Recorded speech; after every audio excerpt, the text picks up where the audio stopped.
Welcome back to NotSoGrand Garage. Today we're going to go over the water system on the hauler build.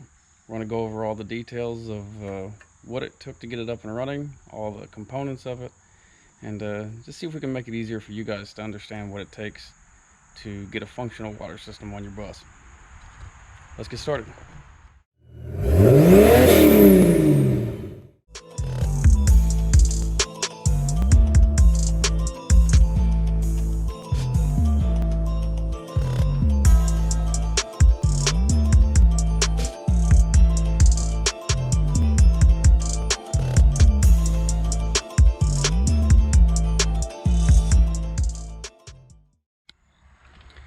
First up, let's talk about how we fill our water tank on this rig.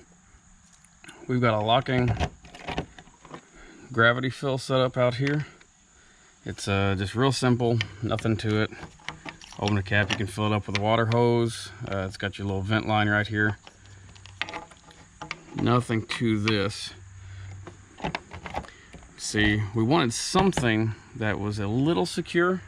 I didn't really like the idea of having easy access to our water supply, so we went with this right here.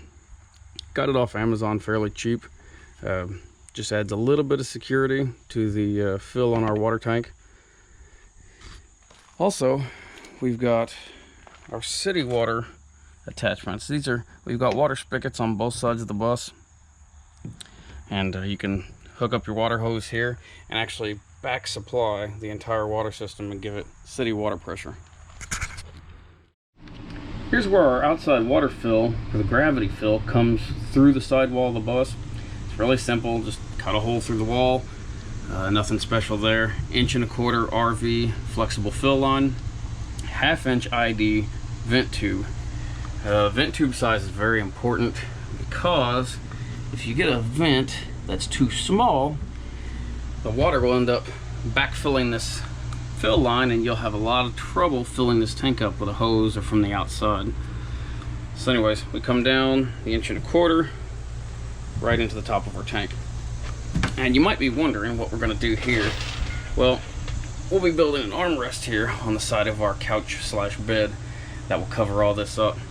And down on this end, we will be able to remove this panel, be able to access the pumps, the tanks, the shutoffs, anything that we need to maintain or change through this side. So everything will be accessible still. Let's talk a little bit about the water system, what we've got going on here. This is a simple 42-gallon RV water tank. Just single fill, vent port, and 2 output ports down on the bottom, which we've got one currently plugged off, as you can see. And the other we have is our main supply for our water system with a ball valve in line with that, so we can shut the tank off anytime we need. We go from the ball valve, you'll notice it drops over and feeds into our traditional 12-volt RV water pump, which then comes over to this little one-way check valve, which is really important. I'll explain that here in a little bit. Then the main water feed comes back around the tank and drops through the floor of the bus. And then those two lines, one on the left's hot water, one on the right's cold water, goes up into our shower bay. And you'll notice the tank's support system is pretty simple. It's just got some 2x2s on the floor, screwed down through the metal floor of the bus and our subfloor, and then we've got 1/2" eye bolts bolted down through the metal floor and the support post underneath the floor, and a couple 1-inch ratchet straps, very lightly. It's not real tight here, no point in it, but just to keep the tank from bouncing around, or in case of an accident, they'll keep the tank in place. All of our plumbing is ran with 1/2" PEX. We went with all shark bite connections. We've got the copper crimp rings, the tool, with 1/2" T's and elbows, all the fittings we needed. We bought all that off Amazon, had it shipped to our door. Wasn't the cheapest option, but considering what it's for, we decided to spend a little extra and make sure we were getting a quality part. Now, I had never worked with PEX before until we started working on the plumbing system on this bus. So I figure I'd give you a quick little rundown of how this stuff works. It's just a little short scrap 1/2-inch PEX.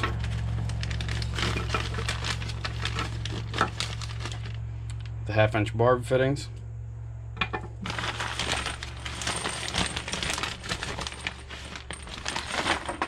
And the 1/2-inch locking collars.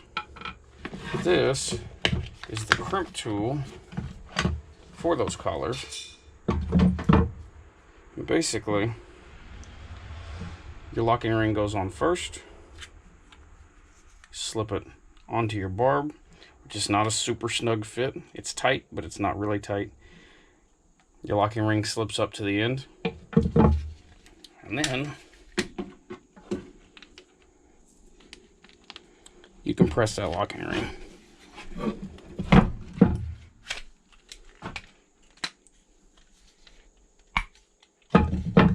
And that is a permanent installation. Works great. We haven't had any leaks out of any of the fittings we've installed using these tools. It even comes with a little no-go gauge. What that means is it's to test and make sure your crimp fittings are compressed all the way. If they do not fit the no-go side, it's not crimped correctly, so you may need to adjust or calibrate this tool. There's instructions on how to do that in with the toolkit when you buy it. Here is a little part number for this tool if you want it. Like I said, got it off Amazon. It wasn't the cheapest one they offer, but it definitely did the job and worked great for us. Our Workstation Sink and our faucet setup up here also came off of Amazon. They were relatively inexpensive. As far as how they are plumbed, we've got the 1/2-inch PEX hot and cold with shark bite on-off valves. And it's just plumbed like a normal household sink. The drain, unlike many, we are not running any type of tanks underneath our bus as far as black and gray water. As far as our gray water is concerned, the sink will drain directly into a bucket.